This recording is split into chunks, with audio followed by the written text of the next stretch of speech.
Hello everyone, this is your dear loved engineer CODIE, nice to meet you. Today I will give you a tutorial video from my CODIE library you can find on GitHub. The link is below in the section. And the tutorial will cover how to read binouts, binary result files from LS-Dyna, so curve data. And yeah, let's get started. There is a help file in my repository where you get an explanation and of course examples too. But yeah, let's get started. I will show you it directly. Let's open an interactive Python console and import the Binout class directly. And that's enough. We can already open it and read the Binout. Okay, cool. Everything is read from this binout. It's in the same directory, that's why I have to give no path. And there's literally only one command you need to know, and it's called read. Okay, pretty difficult to remember. And as you can see, what happens is when you run read, you just run it when you have no clue what's inside, and you can see, okay, this is the content, this is the highest data folder. And then you can get down into the data folders. Now you give SW fork and you get all the variables within it.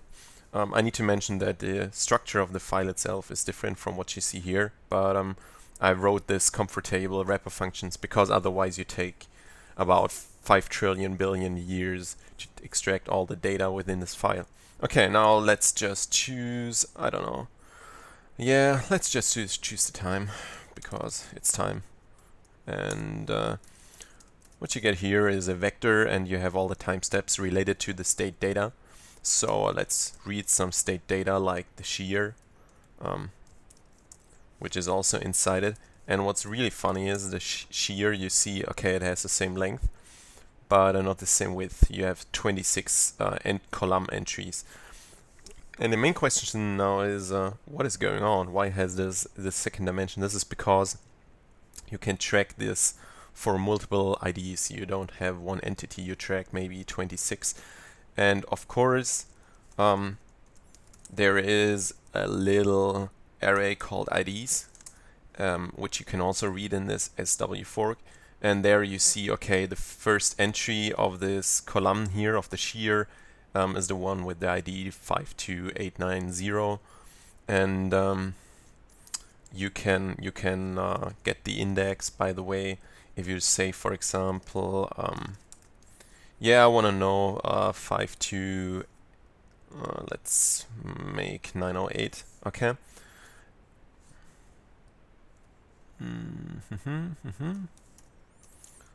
Wasn't it .index? No, that's for lists. Okay, no problem. We can still do it. Okay.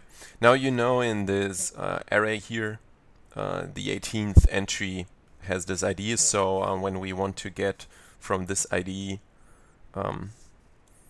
the shear whatever ID is shear of all time, but we want to get only entry 18. And here we have the shear. Okay. It's really nice because we can now plot it with Matplotlib. It's quite a comfortable range from len. Yeah, let's take only shear ID and put in shear ID. And let's show it. What you get is pretty boring. It's an empty curve because there seems to be no shear. Yay. Very good example from my first tutorial video, but nonetheless you can do it with anything else. Now there is one more thing to mention here.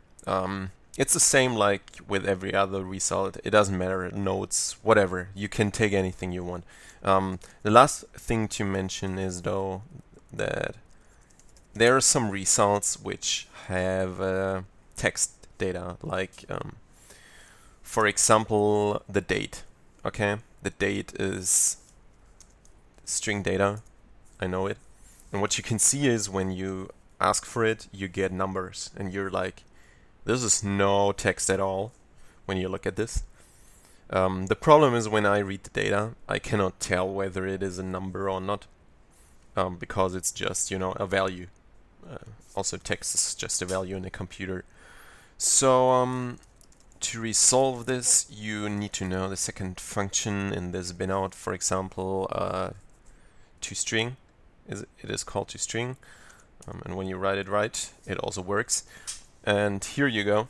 You have the date as text. Now, yeah, that's all. With this, you can pretty much read any Binout file you have.